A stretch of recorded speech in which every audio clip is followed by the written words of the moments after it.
The following is a special presentation of Tony Kurre Radio.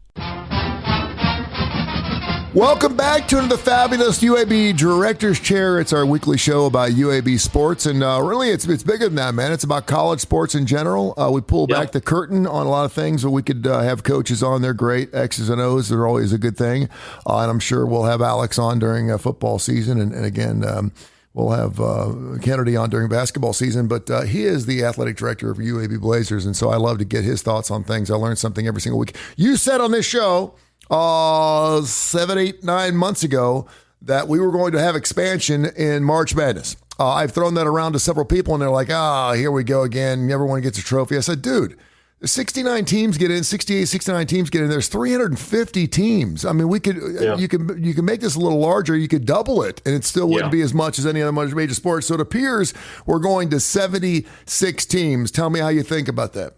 Well, I think expansion is good. My preference would be that we went to 128. That to me is the fair number.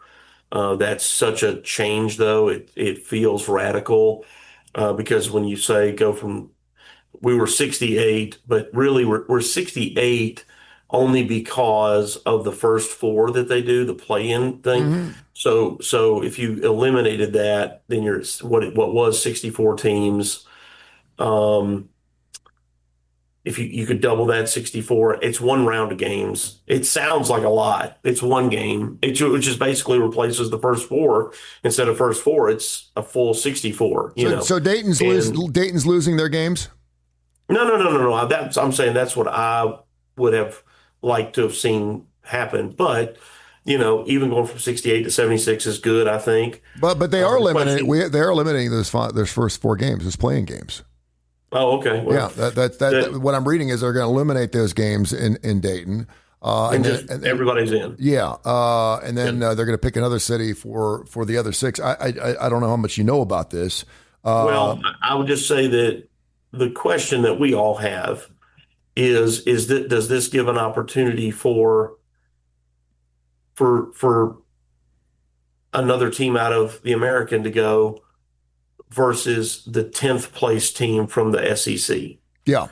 The 10th place team from the Southeastern Conference has a losing record, but because they play a hard schedule, they get into the NCAA tournament versus and I know Miami of Ohio did get in, but that kind of stuff. There's a lot of teams like us and Miami, first, call it the top three in the American, the top, probably top two in either the Sun Belt or CUSA or the MAC. There's other really good teams that are, you call group of six programs that are better. They're better basketball teams than the 10th place team in a Power Four league that we fear are going to get in just because they're in that league. We get into that semantics of the best teams available, or do we put in the teams that deserve to win? I know when you were just talking about the SEC, you were obviously talking about the Auburn Tigers. Amazingly enough, when they were talking about this, at least the stuff I've seen, they were talking more about Belmont as one of those teams that should get in. Yeah. Auburn might be a team as a good example that should get in and maybe now will. I'm not, and I want to be clear. I'm not saying that that none of those should get in.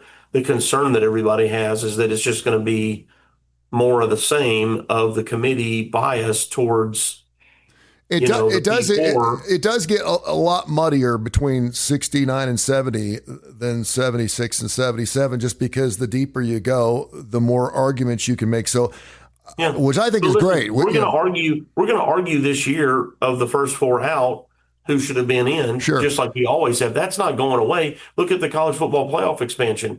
When it was two teams with a BCS, people complained about 3 and 4. When it moved to a 4-team playoff, people complained about 5 and 6. I mean, we're complaining about, who should or should not have gotten in this past year, and there was 12 teams in it. Yeah, and people still complained about who's going to get it. That's not going away. Are you surprised that we're only adding what do we add? 8 more teams? What do we have, 68, 69, 68? Well, I guess technically it was 67, but because the 4 play for that one spot to create 64. So So we're only You going went from 67 to 76, 9 more teams. So is that even? I mean, if you're going to go. I mean, that doesn't even seem like it's worth our time. I mean, I know there's 350 basketball schools, but if you're going to expand. You know what I mean? That doesn't. That's like expanding your restaurant and just putting on another urinal and putting an extra bathroom in. I mean, that doesn't make sense to me. Anyway, it's good. I guess it goes. The one thing I thought was interesting. So there were 37 automatic, and then the rest were at large. Is that correct? There were 37 automatic bids. Now, according to this plan, there's going to be 52 automatic spots. How does that work? Where did those come from? Yeah, it means they're going to give automatics to certain preferential treatment to certain conferences. Okay, and it also appears that if you win your conference tournament, you will have an automatic bid, which is not something. We've already had that. Okay, so yeah. That's what's been going is the tournament winner. I would argue that, let's just use the American as an example. If the team that won the regular season did not win their tournament, right now the team that wins the regular season gets an automatic to the NIT. Yeah. But really, they've got the better resume. And this has happened to us here at UAB. Jared Hass's last season with us, we were terrific during the regular season, kind of ran away with the regular season, but then we lost the first game of the tournament here in Birmingham, and we go to the NIT, and I think Middle Tennessee, who was also very good, I think it was either them or Western Kentucky, and I think it was Middle, went to the NCAA tournament, and maybe they beat Michigan State that year, but so not to take anything away from them, what I'm really trying to say is in this new model, would UAB be able to get in as an at-large into the NCAA tournament? So again, and I don't expect you to know this because this is relatively new news. My son texted to me yesterday. He's all over it. He obviously loves basketball and loves UAB. You don't have any idea what that 52 number's coming from? How are they automatically are they going to start giving the top 2 teams in the SEC automatic bids? Where would those automatic bids come from? Because right now it's just when you. Okay. Listen, this will not benefit UAB so much that it's not worth paying that much attention to. Okay. They've expanded. They like the detail of it. I mean, I can hope it, I can wish it, but realistically, time will tell. And I don't usually come across maybe that negative or pessimistic, but just history mainly tells me that we shouldn't get ourselves too excited yet. Let's see how they do this year, and if they are a little more unbiased, that would be great. I'm amazed that we're not hearing anything about it. I mean, I haven't heard anything. Nothing. Well, I mean, it went out. Yeah, there was a bit of a press release last week that this was happening, and that I haven't had any chatter about it. No one's asked me about it. I mean, I maybe it's because there's only being 8, 9 extra teams being added to it. I don't know. I just really was surprised that was not going to be certainly something for me. It's huge news. I think it's great, and I think anytime you have expansion in anything, any playoff scenario, you have expansion. I think it's huge news because you're going to have 9 more. Well, you're going to have 9 more fan bases that are going to have something to root for, and you're going to keep them. Now when you get knocked out with a week left, now who knows what's going to happen. It's going to keep everyone involved and isolated into their own basketball programs. The UAB Director's Chair, he is Mark Ingram down there on the south side doing our show. We do it every single week. I always pull up college sports, and I just put news. I'll hit some AI just to look for some different things to talk to you about. And I'm seeing just a lot of stuff about college football, about the college football future. Trinidad Chambliss making millions and the NCAA trying to stop him. Brandon Sorsby, college football's first big gambling scandal. Tommy Tuberville talking about how it's a complete disaster. And then the NCAA proposing a 5-year eligibility model, how it'll change college sports. You mentioned that kind of tweaked your just a little bit, so I wanted you to talk about with this eligibility proposal. What does that mean? Yeah, right now you have 5 years to play 4. So you have a redshirt year plus 4 years to play. What's being proposed is, hey, man, you get 5. Mm-hmm. You get 5 years. You can play all 5. There's no redshirt anymore. You have 5 years. I think the hope is that it will shrink the number of lawsuits that are or waivers that requests that we're getting. We before I really blame the pandemic, but the Pavia waiver when he got a 6th year last season, that has now opened the door for every single kid who thinks he might have a reasonable chance of getting a 6th year. It's kind of like in sales. If you don't ask, the answer is always no. Mm. So these kids all have agents now. They all have agents. The worst player on every team has an agent. And those agents are saying, hey, man, it's just some paperwork for your athletic department. And they certainly don't care about us doing more work. So we're just a mechanism to file the waiver. We're not judge and jury in this. We just say, hey, Tony Kurre has this, and under these circumstances, we're requesting another year. The NCAA probably used to get 50 to 100 of these. Now they're getting 2,000 of them. And then every time one gets denied, the kid and their agent have lawyered up, and they're coming with a lawsuit, which then the NCAA has to deal with the lawsuit. Yeah. And so, and it's from a lawyer who, in a similar way, is like, I'm just here to help. You don't pay me unless it works, kind of thing. Yeah. They're just trying to get away from waivers and lawsuits and back to real work, which is trying to and allow them competition better and allow them an extra year to make more money. The challenge in it, Tony, is the detail of when does this 5-for-5 begin? Mm-hmm. So if you say, okay, well, we're going to start it this fall. All right. Is that just for people that are starting college this fall? What if I'm a junior currently and next year I'm going to be a senior? Does that mean I get another year on the back end of that? Or does it not count for me? Because if doing it is for the betterment of the athlete and betterment of the experience and all this stuff, then it should apply to everybody that's currently in the game. True. What if I just finished my 5th year, or I finished my 4th year or something, I don't have any eligibility left? Do I get a 5th year? Yeah. I thought I was finished at UAB. Can I get another year next year now? Yeah, I can see that. So trying to determine that, and regardless of the decision, you got lawsuits coming from that. Whichever way you go on that, you're going to have lawsuits. Do you think that the college game will end up being better because we have more seniority in each league? In other words, I mean, we got 23, 24, 25-year-old guys. It used to be if you had a 24-year-old kicker, it was like, wow, he's 24 and he's still in college. That's crazy. No, they're not necessarily any older. I mean, the only difference is you've got guys that redshirt and play for now. But the European, 5 years. But the European they're the same age. The difference is potentially they could have gotten on the field, record. But the European players, I'm talking about more than anything. I'm talking about the influx of European players coming over that obviously can play, and they can play at any age they want to if they've got the eligibility. If they haven't started university, yeah. I think that's interesting. I saw a really interesting article. I want to get your thoughts on it.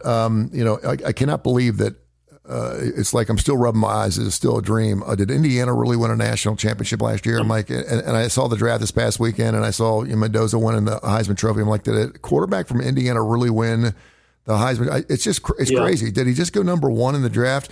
And then, of course, you have the Big Ten winning the basketball March Madness. The Big Ten did that for the first time in 25 years.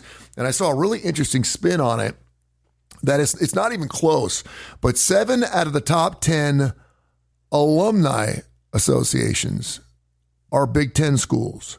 Mm-hmm. And to put this in perspective, Indiana has got the largest living alumni association in all of college sports. They have over 800. They have over 817,000 previous Indiana, which I never knew. I don't know how big Indiana is. I never thought I could see Ohio State. I could see Michigan State there in there too.